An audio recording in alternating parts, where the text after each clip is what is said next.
know that the color of human blood is red, but have you ever wondered what makes our blood look red? To know this, stay connected with the video till end.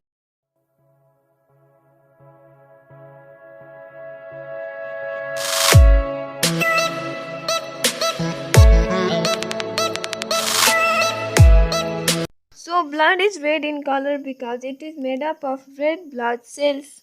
Cells contains protein called haemoglobin, which makes blood red in color. Haemoglobin is a pigment that contains iron and it helps in transportation of oxygen, which gives blood its red color. Guys, this was my first video in a YouTube. Hope you guys liked it. Like the video, please mention it back in the comment section below. Don't forget to subscribe the Knowledge Land. Your small effort matters a lot to me. Thanks for watching. Bye bye.